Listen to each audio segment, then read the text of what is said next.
Hello and welcome to Infinite Self-Worth After Narcissistic Abuse.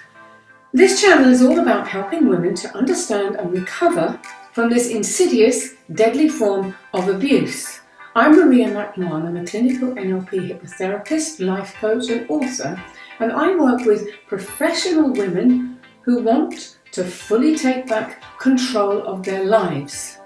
Now, there's a lot of talk out there about how omnipotent and powerful narcissists are. But the truth is, they're not. They just believe they are.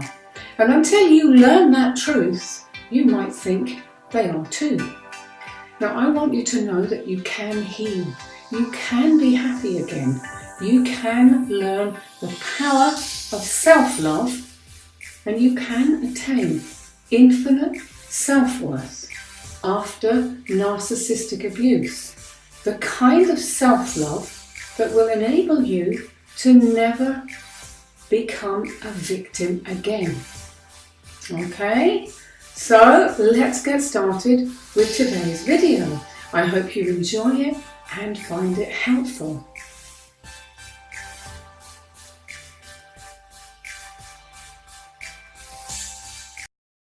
Hello. So in this video, I'd like to talk about what is narcissistic supply. Again, in case you don't know, I know that a lot of you will be very familiar with it, but what is narcissistic supply and how are you providing it? If you're new to all this. Now, at its core, narcissistic supply is a drug. The narcissist is an addict, and you are his or her supplier. Now, how and why the narcissist became the way they are is a long and complicated subject, and it's one that I will talk about in more detail in another video. But for this video, I want to just clarify what narcissistic supply or fuel is so that you'll understand how you're providing it and what you can do to stop. Of course, now, how this plays out depends very much on the type of relationship you're in, because the dynamic between a narcissistic mother and a daughter is going to be very different from that of a romantic pairing. And that's what I'm going to talk about in this video, but they all need that same thing, and that's fuel. So in a nutshell, narcissistic supply is attention. It's attention of any kind, and it's what the narc craves. Now, it can and usually is powerfully positive attention from you in the early stages of a romantic relationship. If you think back to love bombing and idealizing, that's when the narc is driving that whole phase, but he's getting oceans and oceans of attention. And you're responding in kind by giving him all that attention, because of course it's the early stages and you're head over heels in love. But it always turns negative. So in the beginning, the typical trajectory is that you fall heavily for the narc and you feed them, as I said, with your words and gestures of love and adoration. You praise them, you admire them, you tell them how wonderful they are. And they soak it all up because you're feeding their false self-ego. Now, the narc has no real sense of self. He relies on his supplier to constantly feed him. That defines him. Now, what adds to the complexity of the relationship is that the narc has an idealized version of who you are from the get-go. Now, this idealized version has nothing whatsoever to do with who you really are. Now, according to Eleanor Greenberg, PhD, I think this is really, really interesting, so I want to share it with you here. What she says, and I quote, is many narcissists, obviously, are perfectly sincere when they tell you how perfect you are. Unfortunately, they're not actually seeing you at all, only the role in their love script that they have projected onto you. You have value in their eyes because they believe that they are finally going to get everything they want in a mate. It is all about them, not you. Now, isn't that interesting? I thought that was very, very interesting. Now, you, on the other hand, are in the heady throes of passion and love, and you believe that the narc feels the same way. Of course you do. He's carefully planned every single move and every word to convince you because he's still playing out this love script. And you have no idea that this is going on. How could you? So you are blissfully unaware and you're thinking that you found the man of your dreams. So you do what any person in love would do. You pour out your heart, you pour out your emotions, you pour out your love. And all of it, as long as it's positive, feeds the narc. They lap it up. So what can you do about this? Now, the sad truth is here, unless you're already very aware of the cycle of narcissistic abuse, you'll walk right into this relationship and nothing can stop it from happening. For most victims of narcissistic abuse, they didn't know anything was wrong until it was too late and they were totally enmeshed in the relationship. I make a slight correction there. Very often they have had the little alarm bells, but as I've mentioned previously, they've ignored them. They've had that kind of feeling that something's not quite right here. You know, something just can't quite put their finger on it. But because the love and passion of this initial stage is so overwhelming, they ignore that voice, okay? And they go straight into that spider's web. Now, for the person who's grown up with a narcissist, it's even more complex because subconsciously they're attracting narcissists. And of course they don't deliberately choose to be hurt because nobody does. But deep down, they do choose it because they don't believe in themselves. They've been conditioned to think they're not worthy, that they have no value, that they have no right to their own lives and opinions. So when someone shows up and showers them with love, they soak it up too. And I come back here to that deep down knowledge that something is wrong and they know it. And I've heard this from many, many women. Little things that were off and they couldn't quite put the finger on it. But the feelings of unease were there. So you ignore them at your peril, unfortunately. And of course, so many women do, and they end up paying this exorbitantly high price. But of course, we're human beings, and our emotions are complex. Even straightforward relationships can be extremely complicated. Now, times that by 1,000 when a narc is involved, and you are talking really complicated.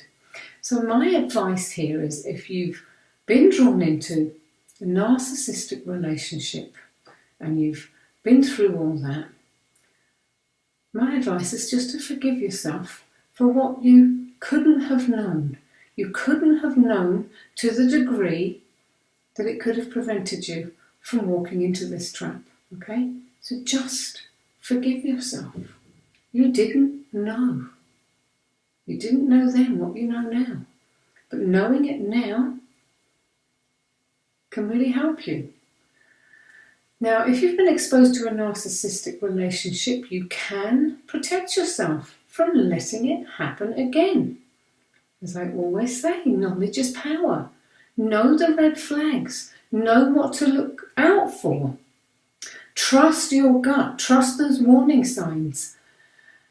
and you just won't fall for the same bullshit twice. Now, it can actually take weeks or months before the narc starts to show his true colours and the devaluing stage begins. And this happens for any number of reasons, but again I'll refer back to Eleanor Greenberg, who says that one of the key reasons is that the reality of who you are doesn't fit into the narc's love script, so his romantic fantasy.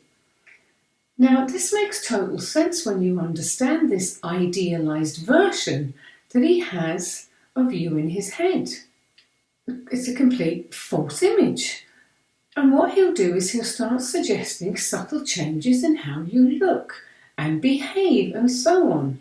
And at first you might feel flattered that he just wants you to look or feel even more amazing. But this soon starts wearing very thin and the veneer starts to crack. Because let's face it, no woman wants to be told how to dress or walk or behave. Now, you might comply the first few times, but then you'll refuse.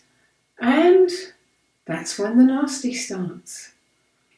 Because when you don't comply, you shatter the illusion that the narc has been holding.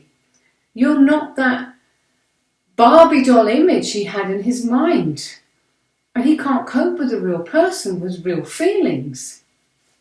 So now he's hurt and he's scared and he's got to defend himself because his precious cargo that he had in his mind has now been destroyed. It's been shattered because you're not living up to that ridiculous model he has in his mind.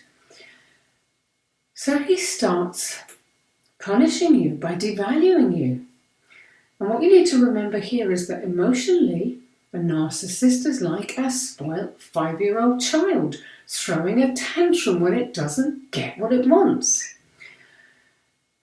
And your narcissist is very adept at quickly turning the situation around, blame shifting and belittling you because in his mind, you are at fault.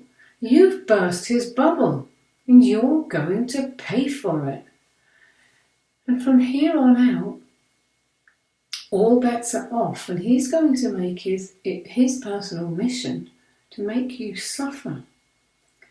Now again, this is where your self-worth starts coming apart as you grapple to come to terms with what the hell is going on. But all the while, every reaction from you is, as a source, it's just fuel. You're just providing fuel for your narc, okay? No matter what your reaction is. If you try to argue, he'll run rings around you with literally circular arguments that defy reason or logic, and he'll feel superior because he'll always win. He'll blame shift and insult you and bring up past things that you've shared, but he'll do so in a very hurtful, abusive way. Now, if you cry or scream or get angry or try to reason, whatever, it's all fuel to him. He doesn't feel any concern for hurting, confusing or upsetting you. He really doesn't. In his mind, everything he does and says is justified and you deserve it. Now this can go on for months or years and he'll never tire of it. Now you, on the other hand, are emotionally ravaged and it's a hellish place to be. So what can you do about it? What's your answer to that question? And once again, if you've been watching my videos regularly now since I started this channel, you'll know what I'm going to say. Get out. The only answer is to get out. And it is the only answer. It's as simple as that. I can't say it any more simply. Because you can't live in any kind of harmony with a narcissist. At some point, you have to get out. sooner rather than later, if you possibly can. Formulate an exit strategy and get the hell out of there. Now, that said, I do always like to mention this because I never know when someone's going to come in and watch a random video or whether they have seen my previous ones. I do want to say that I know a lot of extremely brave women who have spent years, and I mean a lot of years, over 30 in one case I know, married to a narcissist because they simply couldn't get out of the marriage because children were involved. And it's a testament to their strength and courage that they survived and eventually did get out. So bravo to you. If you are one such woman, you really do have my admiration. So ultimately the goal is always to get out of the relationship. And much as I want to help and support women in their journey to recovery, and I do that as much as I can, my top line of advice is always going to be get out of the relationship as soon as you can, okay? So I hope you've enjoyed this video, and I'll be back soon with more videos, and thank you again for watching. Bye for now. So, thank you very much for watching. I hope you found that interesting and helpful. And if so, please hit like and subscribe for more videos. I'll be posting new videos every week.